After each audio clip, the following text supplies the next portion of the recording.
Hey, True Believers. Chris Mack coming at you today with the new WildC.A.T.s issue 1. And this was a book, but let me back up. There's a lot of comic books that, you'll kind of read nowadays, modern books, and you'll kind of say, oh, that was good, that was all right. And then there's those few that are like, oh my God, that was awesome. I can't wait to read more of it. This, when I heard it was announced, I just about tinkled myself in excitement, thinking, new WildC.A.T.s series, this is going to be freaking awesome. Tinian teased, Grifter back in, what was it, Batman issue 101, and how Batman was on to Halo Industries, and you're like, oh my God, this is going to be so awesome to see how everything comes together. So when I heard that this book came out, I was like, frick yeah, and then I was super thankful that my local comic shop gave me the foiled old school 90s cover, and then that DC was using their old school logo there. And I hate to say it, y'all, but that's kind of where the excitement stops for me.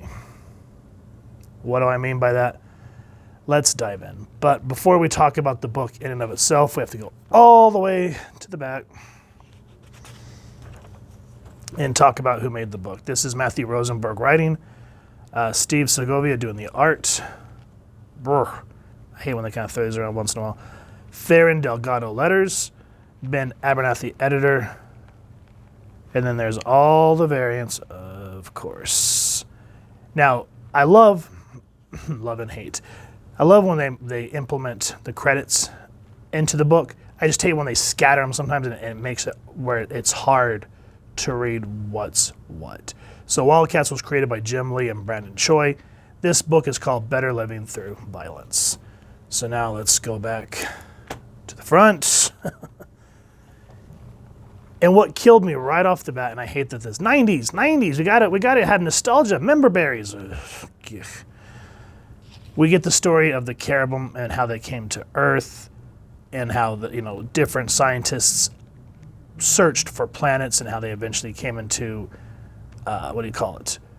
wherever they went, the violent race known as the Damonites already called home. So that's kind of the war between the cherubim and the Damonites started, and how they eventually kind of came to Earth, and this is where we see the Hive Laboratory.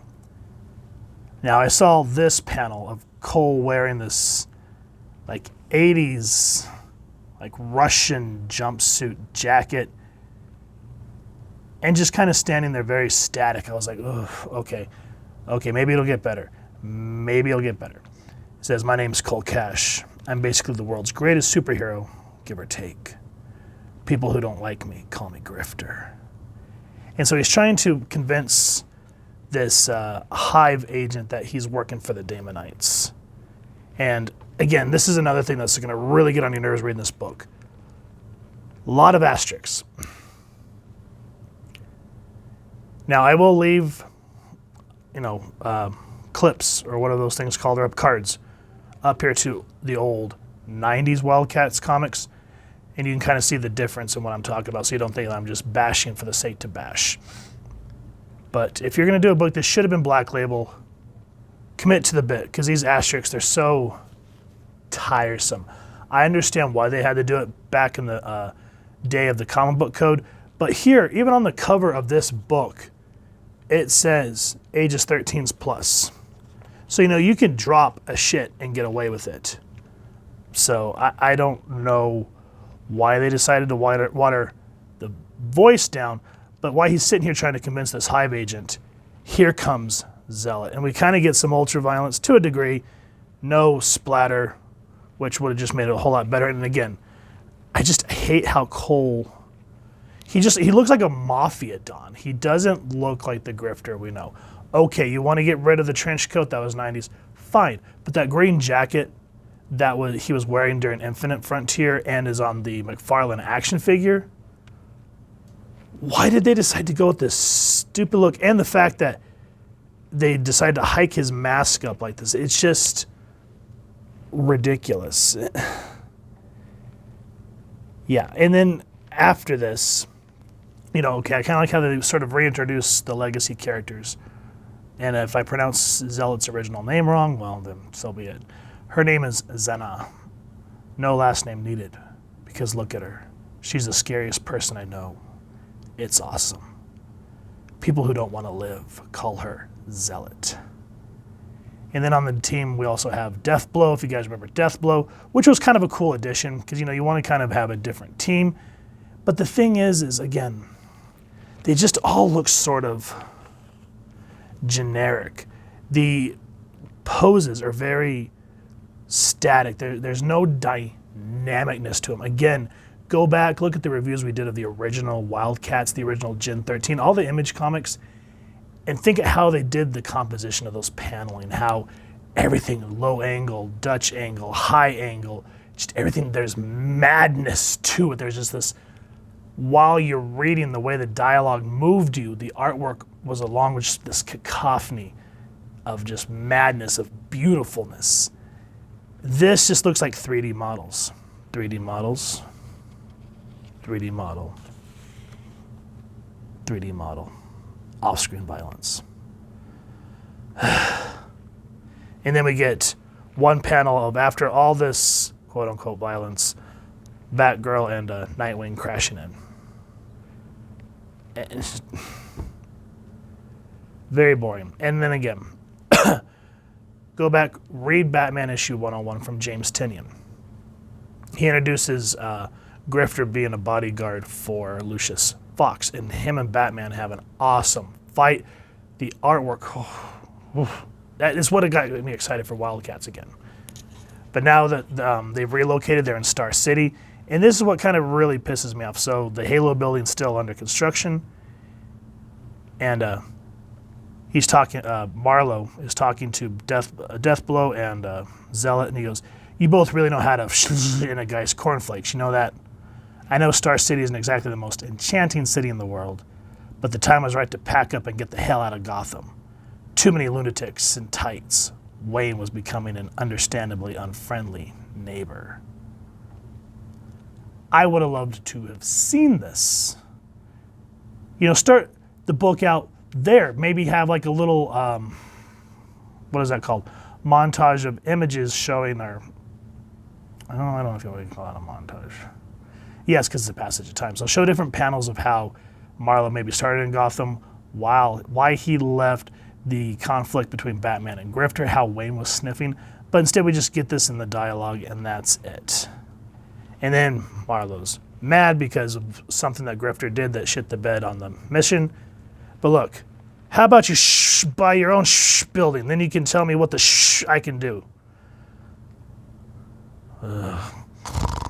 Oh, sorry, we're still reviewing. I was getting bored.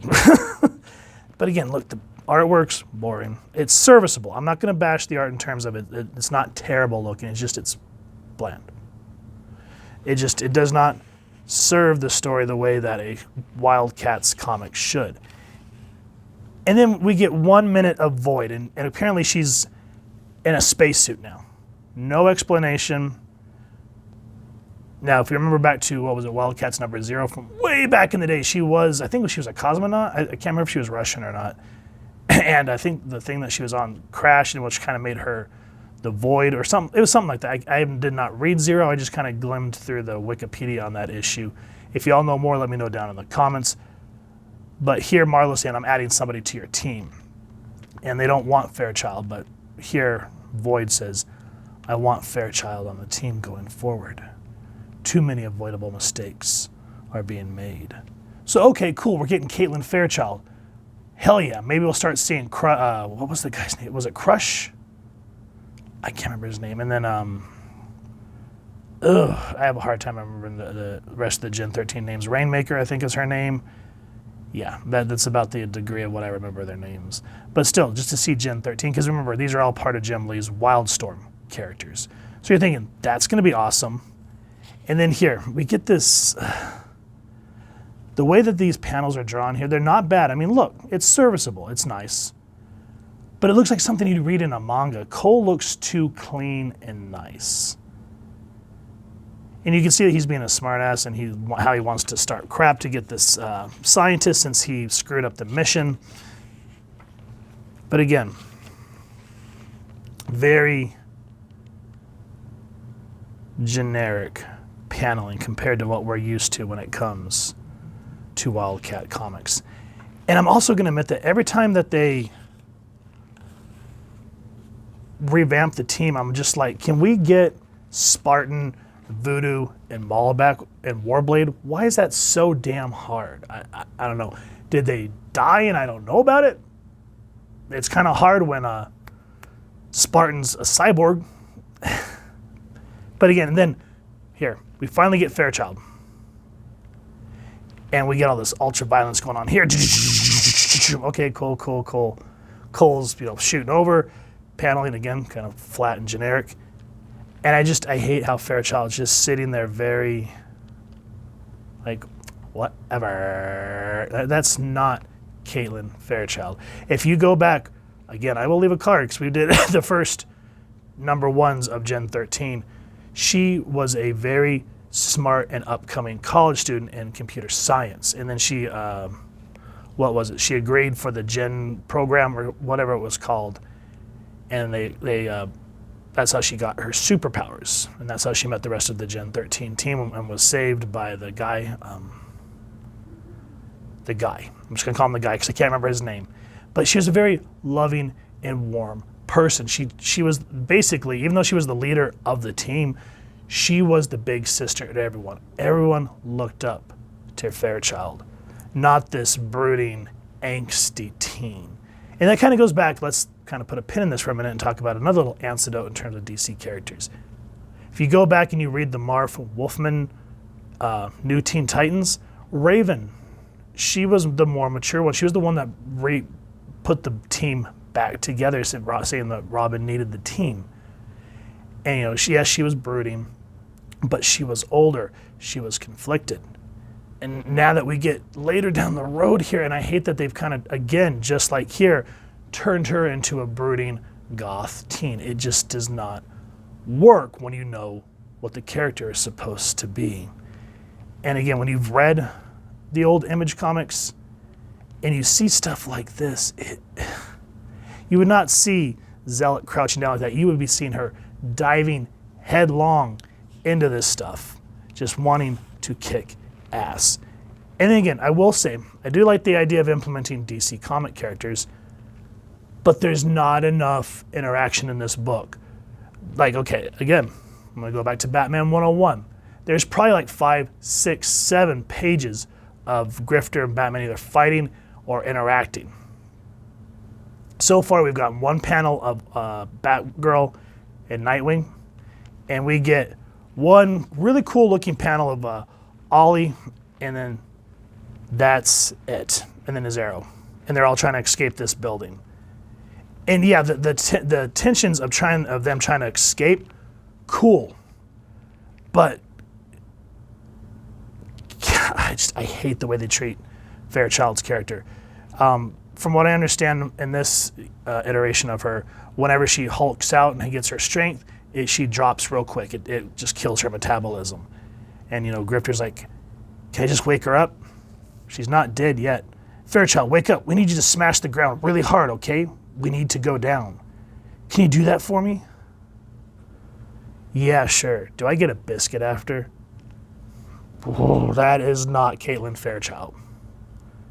Ugh. Such a missed opportunity with this comic. I've seen people talk about how excited they were for this book. I was too. I saw it and I just about flipped my lid. I was like, hell yeah. And then I was excited because the latter half of Matthew Rosenberg's Uncanny X-Men before the whole Krakoan thing was excellent. He did a great job kind of just turning the X-Men into sort of another renegade band, kind of in a sense was very Claremont-esque, and I was very much on board for it. We'll go back over it eventually. I went over it one time, and that was when the Club channel went down. I don't want to talk about that. Anyway, this book sadly misses the mark. The characters do not seem the way they should. Marlowe, yeah, he's a cranky bastard, don't get me wrong, but it just seems like he's all angry. And that's not all of Jacob Marlowe. And you got to remember, too, he's also a cherubim, too, in the books. In the cartoon, he wasn't. He was human. But in this, Boyd explained to him how he was the imp king and all that good stuff. And again, I would have loved to have seen Hellspawn. I would love to have seen Pike. Or even, what was that one character from Spawn that kind of ranged over? Overkill, I think was his name. Stuff like that, but no. We get generic, non-memorable bad guys and characters that we've loved for years and years and years that just seem completely not who they should be. And it's just really heartbreaking. I will maybe give 2 and 3 a chance to see if maybe Rosenberg just needs to fill his way and find his footing, kind of like how Zdarsky's doing with Batman, and go from there. I don't want to make a complete judgment on issue 1, but so far, I'm not feeling it. I'm really not. You know, if you guys have enjoyed what you've seen and you want to pick it up, hell yeah, go for it. You know, please support your local comic shop. And if not, then, you know, it's out there if you want it. If you guys have enjoyed this review, we really would appreciate if you take a moment to hit like, share, and subscribe. Helps the club channel more than you could possibly know. And if you won't mind hitting that fancy little Wildcat roar bell next to subscribe, it would help the club channel a lot. You'll get notified. Come to the channel. You'll get notified. Haven't had enough coffee yet. Come to the channel and you guys, you know, just let us know what you guys think down in the comments below. We love hearing your thoughts and just talking with y'all down in the comments. So with all that said, I hope y'all continue to have an absolutely amazing day reading and happy hunting. True believers.